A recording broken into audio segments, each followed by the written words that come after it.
manager itu in nutshell. Jadi ada customer gitu ya pengen sesuatu, terus product manajernya ngasih sesuatu, terus akan ada feedback gitu. Contohnya kayak gini sih sebenarnya. Tapi sebenarnya kalau kita mau bilang product manager itu adalah pekerjaan yang berada di tengah-tengah bisnis, terus user experience sama technical ya. Mungkin karena zaman sekarang lagi technical. Untuk lebih gampang, contohnya kayak gini ya teman-teman. Teman-teman ingat nggak ya waktu dulu zaman sebelum ada Google Map gitu ya misalnya. Itu ketika kita lagi nyasar gitu di tengah jalan misalnya, apa yang kita lakukan? Kita pasti melipir gitu ya, melipir ke pinggir jalan, terus nanya-nanya sama orang gitu ya, sama-sama misalnya ada yang jualan di sana, ada yang apa, terus bilang, Pak, kalau saya mau ke apartemen ini lewat mana ya? Oh nanti ada yang jawab, oh nanti Mas ini lurus nih, belok kanan, terus belok kiri. Oh terus ada temennya bilang, enggak, ini lebih dekat belok kanan, belok kiri, lurus gitu kan. Nah itu waktu apa namanya, waktu dulu ya, waktu belum ada Google Maps. Terus anggaplah kita ada seorang product manager ya. Kerjaan product manager itu apa? Product manager itu kerjaannya itu tadi melihat peluang gitu ya. Jadi dia ngelihat sekarang itu ada on-want apa sih namanya, ada kebutuhan apa sih yang belum terpenuhi dari sisi customer, dan itu ada peluang duitnya, ada peluang cuannya, ada duitnya gitu. Karena kalau nggak ada peluang duitnya, ya kita NGO ya, bisa boleh aja sih sebenarnya, tapi kebanyakan pasti pengennya ada goals-nya di arah bisnisnya. Jadi kayak tadi tuh kita ngeliat, oh ternyata ada masalah ya ketika orang mau ke arah mana, sulit lah untuk apa namanya melakukan arus tanya pinggir jalan, belum tentu juga informasinya benar. Akhirnya apa yang dilakukan? Bikin peta, mungkin awal-awal bikin peta. Terus ternyata pas bikin peta, kita kasih nih ke orang-orang. Sekarang sering banget kan di film-film Amerika gitu kan, kalau kita pakai peta, pasti nyasar ya ujung-ujungnya. Jarang sih gue ngeliat orang pakai peta bisa benar gitu, karena ya kita nggak tahu lokasi kita di mana, kita belum tahu lokasi kita kemana, itu juga belum kelihatan. Akhirnya apa yang dilakukan? Diimprove lagi. Produknya awal itu peta biasa gitu ya, peta manual, jadi peta digital. Mulai muncul Google Maps gitu ya. Awal-awal mungkin Google Maps sebelum ada tuh informasi titiknya kamu sekarang di mana, nanti tujuan kamu di mana. Nah, terus akhirnya diimprove lagi, diiterasi lagi istilahnya. Terus baru ada tuh informasi, oh kamu sekarang di sini, tujuan kamu di sini. Kalau mau ke sana kamu harus bikin ini. Diimprove lagi. Itu sebenarnya yang dilakukan oleh seorang product manager. Melihat apa namanya, kira-kira ada bukan requirement, ada kebutuhan apa sih dari sisi customer yang kayaknya masih belum terpenuhi itu. Gitu. Jadi kayak melihat ada peluang itu. Loh, tapi dari tadi kayak kita ngomongin masalah customer doang. Padahal kan di awal tadi gue bilang, bukan cuma masalah customer, tapi ngomongin ada bisnisnya juga gitu, ada bisnis duitnya gitu. Kalau dari tadi kayaknya kita cuma bikin sesuatu, tapi nggak ada duitnya kan. Nah jangan salah, ketika kita pakai aplikasi tadi, misalnya Google Maps gitu ya, kita kan secara nggak sadar gitu ya, kita istilahnya kayak giving our information sih kepada siapa? Kepada Google misalnya pada waktu itu. Jadi Google, walaupun dia bikin aplikasi gratisan saat itu, dia dapat informasi kita sebagai seorang customer, kita menggunakan itu. Nah, ini kita belum ngomongin duitnya. Duitnya ketika apa? Ketika udah mulai aplikasi ini dipakai oleh banyak orang, informasi yang dia punya lebih lengkap, lebih banyak. Terus ada company-company lain yang ingin menggunakan fitur map misalnya. Ada cuan dong gitu kan, nggak mungkin dong Google mau aja ngejual mapnya dia ke orang, nggak mau dong dia menjual algoritma apa namanya pencarian arah atau pencarian jalan gitu ya. Akhirnya apa? Dia jual ke orang gitu. Jadi kayak orang kalau mau pakai bayar, mungkin sekarang per hit atau per apa gitu. Ada duit di situ. Nah sebenarnya itu yang dilakukan oleh seorang product manager, mengubah yang tadi kita bilang user experience tadi, apa yang kurang sih, yang belum terpenuhi, menjadi peluang bisnis sih gitu. Jadi itu sih sebenarnya apa itu product management. Kenapa sekarang lagi tenar banget? Karena sekarang itu seorang product manager itu lebih gampang bikinnya gitu. Karena kan sekarang digital ya. Karena digital kalau mau bikin sesuatu itu bisa lebih cepat. Gitu. Kalau dulu sebenarnya ada juga product manager. Contohnya waktu gua di Coca-Cola ada product manager, tapi nggak segampang itu untuk bikin produknya. Kenapa? Misalnya kita mau bikin minuman rasa baru, itu kan harus nyiapin raw materialnya, terus belum mesinnya kalau ternyata nggak cocok, itu harus diubah. Jadi NPD atau New Product Development itu jadi lambat gitu dibandingkan dengan sekarang. Kalau sekarang mungkin 2 minggu sekali bisa keluar fitur baru, 2 minggu sekali bisa keluar fitur baru. Gitu. Jadi kenapa sekarang jadi booming banget? Karena tadi sih kita udah mengarah ke arah digital, Dan ya akhirnya udah mulai banyak juga sih yang apa namanya open atau masuk ke solutions teknologi gitu ya untuk menyelesaikan masalah-masalah yang ada zaman sekarang gitu. Gitu sih sebenarnya kalau konsep dasarnya product management gitu ya. Nah, kalau dibilang kerjaannya tuh ngapain sih gitu. Nah, sebenarnya product management itu product manager itu ya proxy gitu. Proxy itu eh, kita itu menghubungkan, basically kita tuh menghubungkan customer gitu ya ke company kita gitu. Karena customer itu kan yang pengen, tadi kan customer ya, yang punya pain point customer, yang pengen needs gitu, yang punya kebutuhan itu customer gitu. Nah, yang dilakukan product manager ini adalah mencoba untuk menyampaikan tadi kebutuhannya tadi ya ke company gitu. Untuk diapakan? Ya untuk di solve gitu. Tapi bukan cuma masalah solve doang, di solve dan bisa menghasilkan uang juga buat kita gitu. Ya percuma dong kita solve masalah customer tapi kita nggak dapat duit gitu kan. Gitu. Kita bukan pekerja sosial. Mungkin ada tapi kebanyakan enggak gitu. Nah, kesehariannya kayak gini kerjaannya. Jadi kayak ada masalah tadi kita tahu kan, oh ini kita user kita tuh masalahnya apa gitu ya, kita riset, terus kita setiap hari ideations, ya mikir-mikir lah pokoknya mikir-mikir kira-kira kayak gimana ya, ya cari tahu ke customer, kita coba empati ke mereka, menempatkan diri kita sebagai customer gitu ya istilahnya ya. Terus dari sana kita tahu tuh, oh ternyata masalah itu ini aja loh, ada banyak, ada ini. Karena kebanyakan company itu resource-nya terbatas gitu ya, jadi mau nggak mau kita tuh harus bisa planning dan prioritize gitu. Jadi nggak apa namanya nggak segampang kita mau bikin semuanya. Bisa sih kita bikin semua, tapi kan kita punya resource terbatas. Kalau semuanya kita develop bersamaan, bisa jadi yang pertama nggak efektif gitu ya. Yang kedua, kita jadi kalah sama kompetitor. Kenapa? Mungkin kompetitornya fokus tuh dia ngerjain yang menurut dia atau menurut customer benar-benar pain point yang teramat dalam gitu misalnya. Benar-benar kayak bikin customer ini kesulitan. Sedangkan kita mungkin ngerjain yang hal-hal yang sebenarnya yang nice to have atau mungkin sebenarnya nggak apa namanya ya nggak penting-penting banget gitu. Jadi itu makanya kenapa dan prioritas itu juga penting di product management gitu. Bagian habis itu yang paling penting juga adalah di bagian desain dan implementasi. Tapi sebenarnya bagian itu ya udahlah, ini bagian delivery aja. Karena bagian mikir-mikirnya itu ya di awal-awal tadi sih gitu. Terus ya habis itu ya retrospek. Maksudnya ya kita cek lagi bener nggak sih hipotesis kita, kan tadi kita punya idea gitu ya.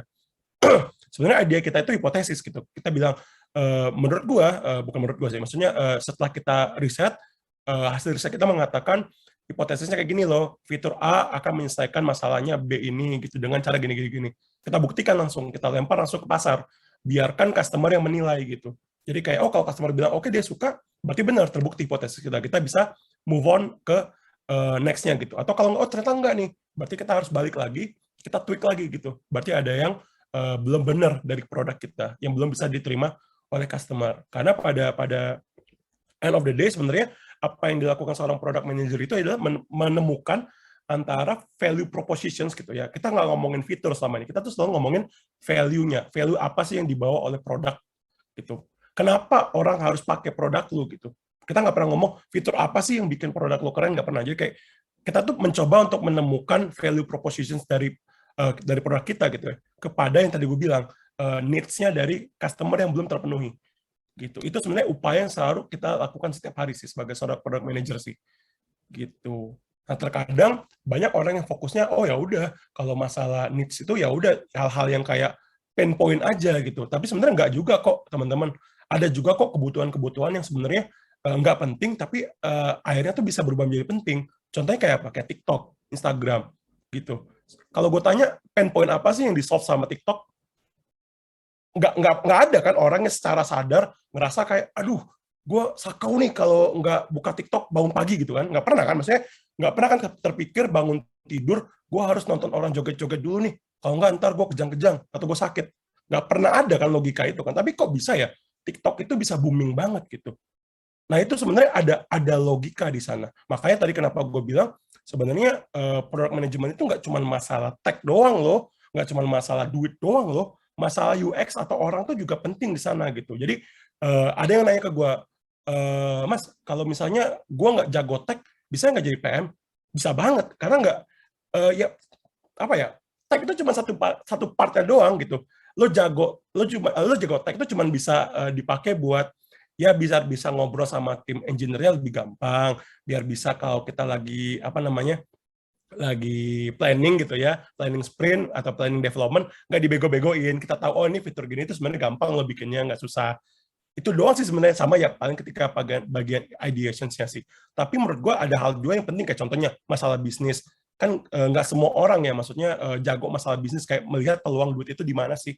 Mungkin kita bisa solve masalah user, tapi kita nggak tahu duitnya itu di mana. Contohnya kayak tadi, masalahnya Google gitu ya, masalah map. Kalau kita lihat dalam jangka pendek gitu ya, ngapain sih kok bikin map buat orang, ngebantuin dia, tapi gue nggak dapat duit dari sana. Cuma kalau orang bisnis ngelihat, ya udah kita kumpulin aja dulu informasinya. Nanti kita bisa pakai. Orang-orang kan pasti akan pakai, dia akan ngeliatin tuh, dia sering ke arah mana, terus kita bisa lihat pergerakan dia untuk menentukan kemacetan atau enggak. Jadi ketahuan, oh dari sana nanti kita bisa bikin bisnis model yang kayak gini loh untuk menghasilkan uang. Oh kalau kayak gini kita bisa kasih free aja ke user kita, tapi untuk apa namanya merchant-merchant apa yang mau pakai, kita kasih duit, kita mintain mereka bayar. Dan itu yang dilakukan oleh Google. Begitu juga dengan Instagram kan. Instagram awal-awal free semua. Sekarang apa? Ada ads di mana-mana. YouTube juga gitu. Awal-awal free semua. Sekarang ada ads. Ada ads banyak, apalagi muncul premium. Jadi kayak selalu ada celah untuk bisnis di sana sih. Nah itu sebenarnya salah satu yang penting juga. Sama yang terakhir tadi gue bilang bagian UX. Human behavior itu sangat penting ketika kita membuat produk ya, apalagi zaman sekarang. Kayak tadi gue bilang, kenapa sih orang bisa, even gue aja masih takjub ya, kok bisa ya orang kepikiran bikin produknya kayak gitu ya. Kayak contohnya kayak dulu 9gag gitu ya. Kenapa kayak sampai sekarang pun orang masih buka 9gag? Instagram. Kenapa semua orang sampai sekarang pun tiap hari harus buka Instagram misalnya? Karena ada psikologi manusia yang bermain di sana teman-teman. Jadi kayak kalau kita misalnya nggak mau, gue nggak mau deh belajar hal kayak gitu, nggak penting, salah banget. Jadi kayak kita tuh harus coba pelajarin juga. Kayak gue baru baca-baca nih masalah human psikologi. Oh ternyata ini loh yang terjadi di 9gag. Oh ini loh yang terjadi di Instagram. Oh ini loh yang terjadi di TikTok. Kayak gue kemarin ngerasa orang buka TikTok cuma buat ngelihat joget-joget, ternyata enggak, bukan cuma itu gitu. Jadi kayak ternyata menarik gitu pola pikir manusia. Jadi itu sih menurut gue seorang product manager itu yang melakukan hal-hal itu sih. Gitu. Menariknya sih itu sebenarnya pekerjaan kita sih. Gitu. Ini meme-meme aja sih teman-teman untuk dilihat-lihat. Sebenarnya kita yang tadi gue bilang ya, kita kayak suka apa namanya prioritisasi. Kadang kalau ada product manager lain kita rebutan gitu kan, rebutan resource, atau mungkin ketika kita bilang sama bos-bos gitu ya, gue mau revamp halaman ini dong, gue mau ganti halaman ini jadi lebih gampang dong.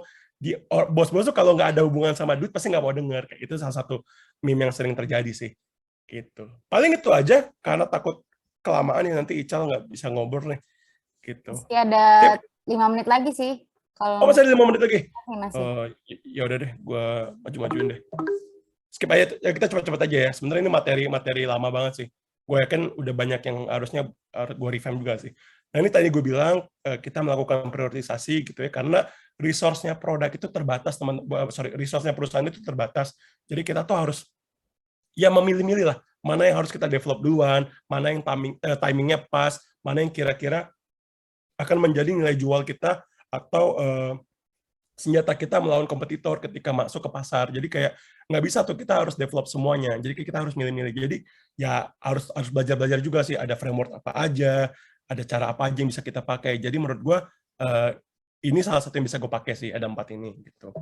Terus ya tadi kalau kita mau memprioritisasikan, kita menggunakan base apa gitu kan. Ketika orang bilang ini lebih penting daripada ini, base lo apa gitu. Kayak kita bilang, oh dia ini lebih tinggi daripada orang ini.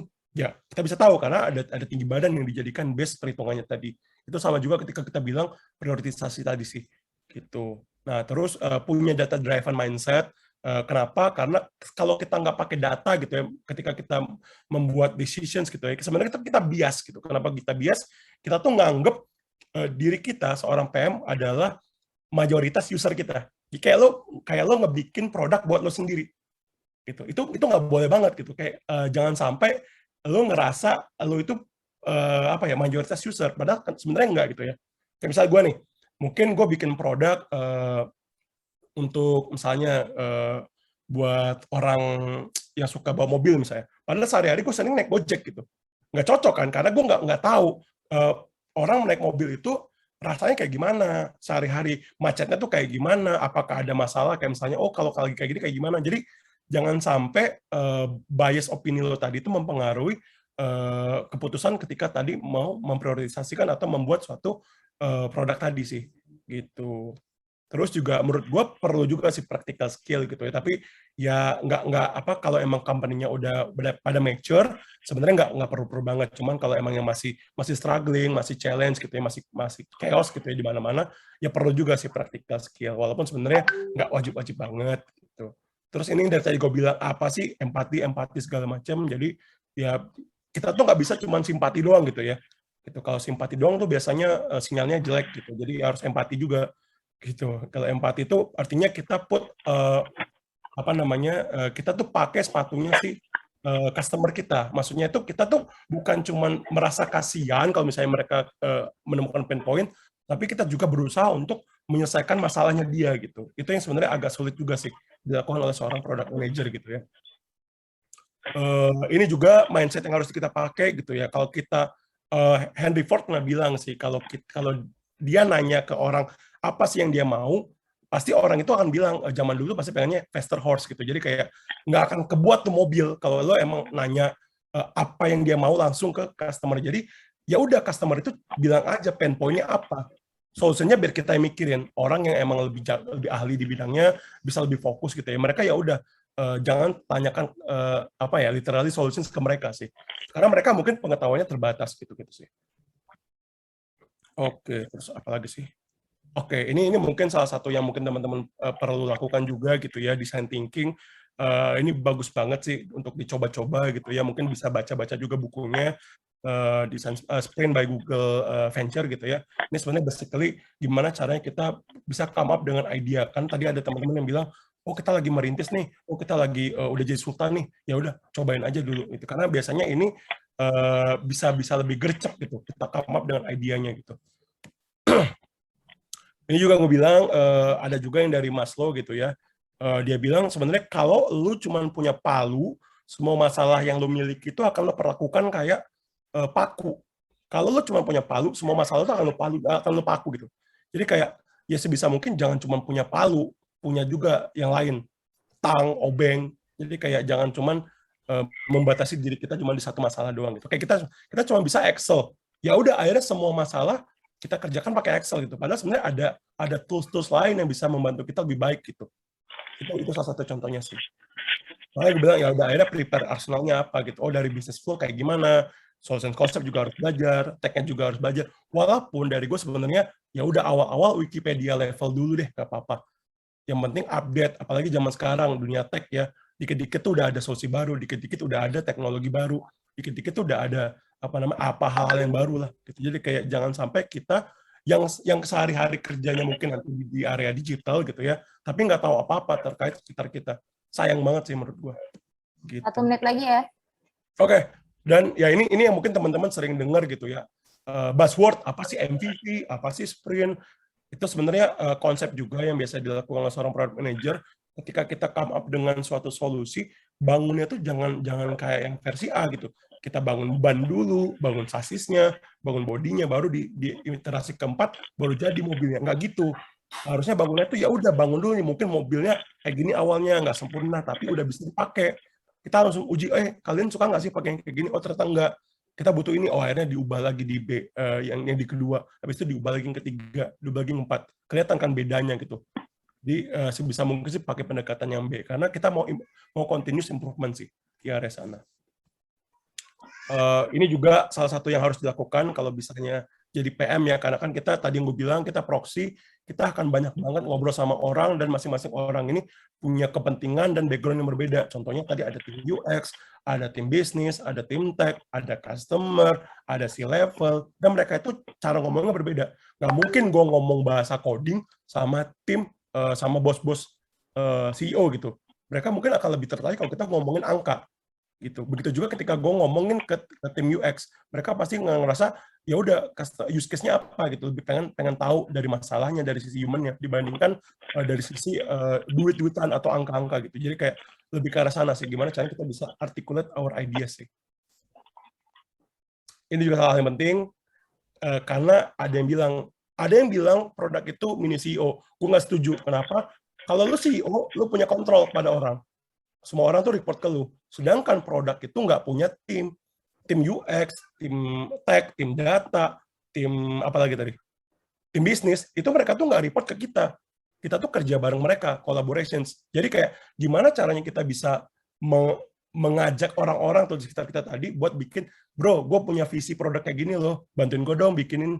Itu berat loh teman-teman untuk meyakinkan ya, apalagi zaman sekarang startup isinya orangnya pintar-pintar lah. Jadi kayak ya buat apa gitu? Emang dari sisi duit akan nguntungin. Emang keren ya bro bikin gituan. Kalau mungkin dari tim tech, dari UX mungkin kayaknya udah nggak zaman deh bikin kayak gitu. Kayaknya lebih bagus yang kayak gini. Jadi kayak ya harus coba bisa buat influence sih gitu untuk seorang produk ya. Ya gitu sih untuk yang influence tadi. Paling Oke. itu aja gitu ya dari gua. Kalau teman-teman tertarik mungkin nanti kita bisa bahas lagi sih untuk take it to another level ya gitu ya. Pas banget nih. Thank you Santi. Yuk mari. Thank you Bang Gurun. Ya teman-teman tadi kan ini ya. Jadi tadi yang udah disampaikan nama Bang Gurun tuh mungkin udah memancing ide-ide mau bertanya apa. Silakan pertanyaannya dikumpulin aja di chat atau misalnya mau tanya langsung kurang greget misalnya kalau mau nanya lewat chat bisa nanti raise hand ya. Untuk selanjutnya kita mau dengar dulu Bang Ical presentasinya seperti apa. Kalau tadi Bang Gurun udah sangat menarik, gue nggak ngerti apa-apa soal product management, jadi tertarik sih sama apa yang dia ceritain. Nah, sekarang kita mau dengar dulu nih dari Bang Ical. Silakan Bang Ical.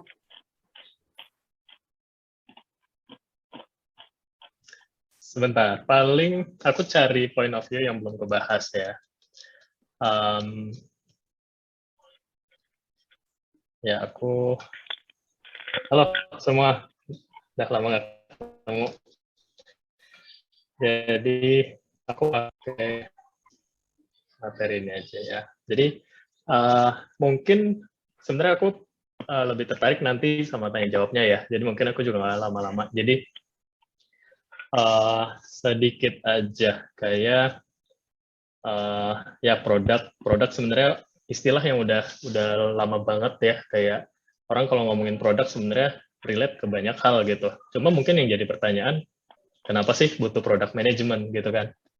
Jadi ya yang tadi udah dibahas banget sama Gurun, kayak sebenarnya balik lagi ada problemsnya mungkin juga nggak selalu problems, bisa jadi desire atau kayak gatel, bosen gitu ya. Itu kan mungkin nggak really problem gitu ya.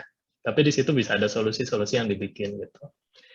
Jadi ya produk simply solution yang dibikin untuk dan dia menciptakan value dengan memecahkan masalah atau desire atau kebutuhan si user itu. Dan dia bisa dimonetize baik langsung atau nggak langsung. Kalau kayak case-nya Google Maps tadi kan nggak langsung ya. User ada yang pakai aja karena ada kebutuhan, monetize-nya di belakang kayak ya udah datanya misalnya dipakai API yang B2B gitu, jadi itu bakal bisa dijual dan things kayak gitu. Jadi simply itu produk. Terus gimana sih bedanya kalau produk itu perusahaan yang ada tim produknya dan yang enggak? Sebenarnya bedanya mungkin di sini ya, ketika nggak ada tim produk, solusi produk itu tetap ada sebenarnya di dalam perusahaan itu. Cuma itu akan di-manage bersama dari semua tim, ada marketing, sales, biz dev, dan segala macamnya. Dan itu nggak ada satu role yang akan nge-manage atau responsible sama si produk itu kan, yang sebelah kiri ini. Tapi kalau misalnya ada product manager, dia yang bakal manage life cycle produknya, gitu, dari ideation sampai development, sampai launch, dan diiterasi lagi, gitu sih gambarannya. Ini agak panjang, tapi kurang lebih kayak kondisi apa sih yang bikin sebuah perusahaan tuh butuh product management ya. Jadi kayak ketika produk yang disajikan, yang dibikin itu nggak clear, solusi dan masalahnya tuh nggak clear. Jadi kayak kalau istilahnya Handi itu solving the unknown gitu ya. Jadi di situ kita butuh iteratif proses dari product development. Jadi disitulah kita butuh product manager. Terus juga kita butuh satu role yang bisa represent customer, kayak yang udah dijelasin Gurun tadi. Terus butuh juga role yang bisa collaborate. Gurun juga udah jelasin tadi, multiple departments. Dan juga untuk menjalankan product development proses tadi gitu. Tapi poin paling utama di poin nomor 1 ya. Jadi ketika misalnya udah jelas barang yang dijual misalnya ya retail gitu ya. Aku jualan barang-barang retail, mungkin nggak perlu product manager kan udah tahu apa yang mau dijual gitu. Tapi ketika aku nge-build si produk ini sendiri gitu ya, mungkin di situ bakal butuh role product manager gitu sih. Kayak kalau sejarah kurang lebih tadi guru juga udah jelasin. Jadi FMCG perusahaan-perusahaan dari dulu sebenarnya udah ada tuh peran-peran product manager ya, ketika emang si perusahaan itu membuat suatu produk. Cuma kan emang ini istilah yang luas ya, kayak dari manufaktur juga ada bikin produk, kayak tadi medicine juga ada bikin produk dan segala macam. Jadi yang sekarang terkenal istilah product manager tentu saja di software, dan yang kita jelasin di sini case-case kita juga itu software semua gitu, dan ini yang menarik karena emang software banyak jadi solusi untuk banyak hal juga kayak gitu kan, dan juga proses development-nya yang menarik, bisa dalam jangka waktu cepat gitu ya. Ya istilahnya Pak Jokowi dalam 2 minggu bisa deliver sesuatu gitu kan. Role of product manager sebenarnya tadi udah dijelasin, cuma aku singkat aja, kayak understanding user problems, company objective, jadi harus dari 2 sisi itu aku paham gitu ya. Making product decision, kayak harus di-build dan segala macam. Terus removing friction, pain points, hurdles, jadi kayak apa sih yang pain point atau sebenarnya kayak problemnya si customer, mulai dari tadi yang nggak ada produknya, ketika udah kita kasih sesuatu, kemudian tadi kayak ada empati atau simpati dari kita yang harus kita bangun gitu ya, untuk kita memahami customer itu, dan kita collaborate gitu dengan stakeholders dan juga development team untuk reaching the goals yang kita udah punya gitu. Eksekusi, ya ini yang paling penting, kayak kalau nggak ada eksekusi dari sejak awal sampai akhir, nggak bakal jadi gitu ya. Dan good execution is the most important sih sebenarnya. Ini kayak framework ya, ini dari Gartner, cuma kayak istilah-istilah umum dari product management, mulai dari design thinking, dari kita cuma mungkin ngerasa nge-feeling kayaknya ada masalah di sini gitu ya, sampai akhirnya jadi ideation, jadi sebuah solusi, kita coba MVP-nya, kita build, measure, learn, ini istilah lean startup gitu ya, kita iterate terus, dan kita ada proses development-nya juga, jadi pakai metode agile gitu ya, kita ulang lagi. Dan di sini kenapa yang ngebedain product development-nya software adalah dia bisa iteratif gitu. Iteratif artinya kalau misalnya tadi FMCG atau mungkin manufaktur, mungkin nggak bisa seiteratif prosesnya di software gitu, karena kalau di manufaktur istilahnya kita harus robust dari awal gitu ya. Jadi nggak mungkin aku deliver mobil yang itu belum beres iterasinya masih MVP gitu ya, masih banyak bug-nya gitu, nggak mungkin. Jadi ketika di industri lain mungkin harus langsung benar, atau mungkin di medicine ya harus udah comply semua hal gitu ya.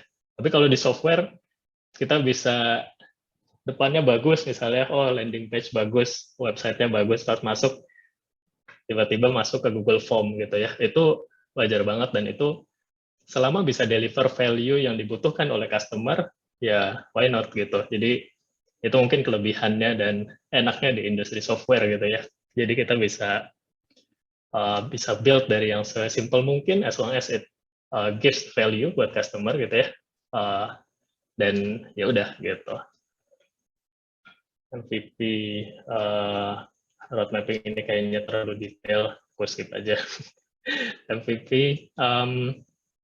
sebenarnya ini juga hal yang penting ya, kayak mungkin teman-teman juga tahu sekarang startup ada di mana-mana, dan sebagian besar startup tuh gagal gitu ya. Gagal karena apa sih gitu? Karena simply nggak nemu product market fit gitu. Jadi kebutuhan pasarnya ternyata nggak ada, kalah sama kompetitor, bisnis modelnya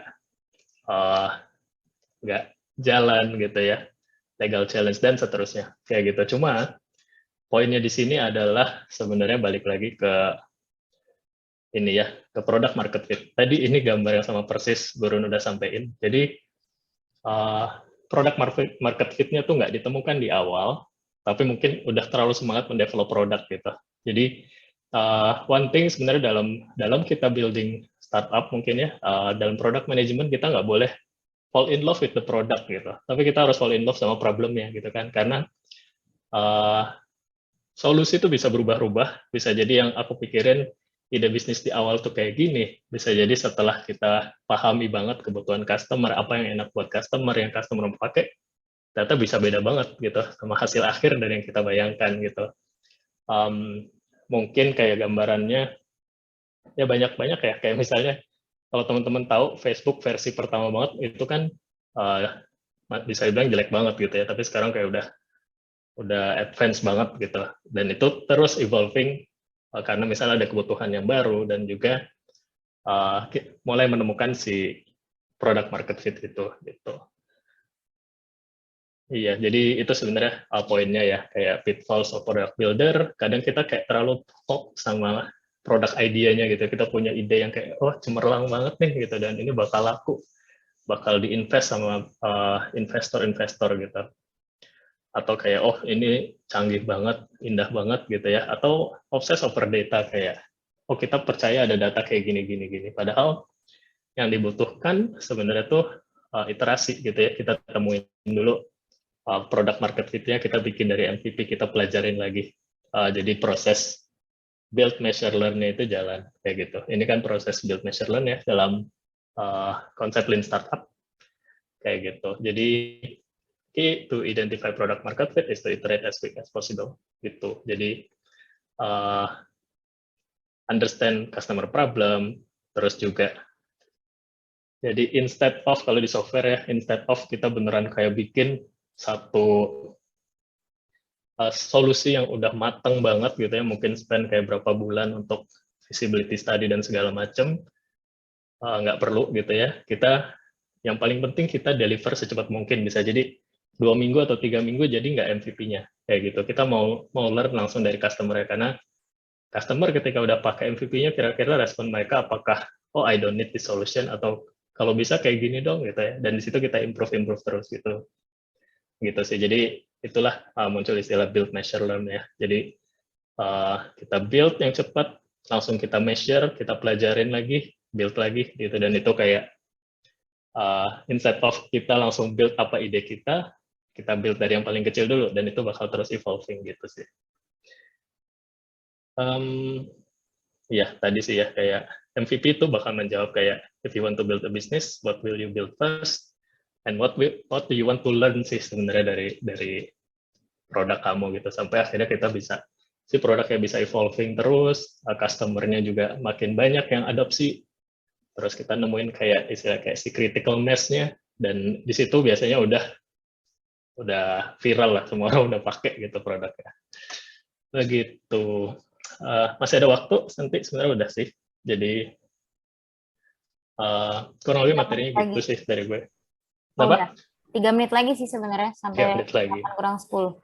Ya udah, habisin deh tentang MVP. Jadi MVP tadi ya, ketika bikin MVP apa sih, harus kayak gimana sih, harus testable. Jadi kita tahu nih apa sih yang mau kita validate dari bikin produk ini. Mungkin kalau nanti teman-teman atau mungkin udah pernah ngerasain bikin suatu aplikasi gitu ya, instead of kayak aku punya fitur-fitur ABCD, kayak mungkin kita tanya dulu, ketika aku bikin produk ini, aku dapat learning apa sih, misalnya customer mau bayar atau enggak, customer mau pakai atau enggak gitu. Itu pertanyaan yang harusnya kita yakin si MVP ini bisa jawab kayak gitu sih. Atau mungkin malah instead of dari market, kita mau validasi dari operation-nya. Kayak ketika aku bikin misalnya kasusnya Ais ya, bikin frozenology. Ketika aku bikin produk ini, aku jualan daging, operation aku siap nggak gitu? Aku bisa nggak ngedeliver daging sampai ke customer dengan kondisi baik gitu. Jadi mungkin itu dari sisi belakangnya yang aku pengen validasi, bukan dari sisi marketnya gitu. Mungkin orang-orang udah tahu kalau harga daging segini pasti laku gitu misalnya ya. Tapi operationnya yang sebenarnya mau divalidasi, atau teknologinya, atau sebenarnya tim kolaborasi timnya tuh jalan nggak sih? Aku punya 10 orang di tim aku, ketika ada transaksi, ada proses, sebenarnya tim aku bisa kolaborasi bareng atau enggak sih, itu part dari testable tadi ya, gitu. Minimum cost, kita build secepat mungkin, jadi nggak perlu kayak spend mahal banget untuk build suatu aplikasi, gitu ya, karena mungkin itu nggak diperlukan untuk bisa menjawab kebutuhan yang kita punya, gitu. Unvalidated, of course, kayak kita belum tahu jawabannya. Scalable, ini additional point, gitu ya, tapi ideally ketika kita udah bikin satu MVP itu kita kebayang next-nya mau gimana. Walaupun ada potensi bakal di pivot ya. Di pivot itu artinya target marketnya berubah atau marketnya sama tapi solusinya kita geser. Kita ambil solusi yang agak beda. Solving the bare minimum itu. Jadi mungkin gambarannya kayak gini ya. Ada desainer yang dia nge-tweet kayak instead of kita cuma fulfilling fungsionalnya dikit-dikit gitu ya. Tapi bagian lainnya kayak ntar aja, kayak nggak usah canggih, nggak usah good looking banget kayak gitu. Sebenarnya enggak, bukan kayak gini. Tapi sebenarnya kita tetap memperhatikan semua aspek yang sehingga customer tuh pengen pakai gitu. Kalau misalnya aplikasinya sebenarnya nggak usable, dia sebenarnya nggak bakal ada yang pakai dan kita jadi nggak dapat learning yang sebenarnya kita expect kayak gitu sih. Oke, itu aja dari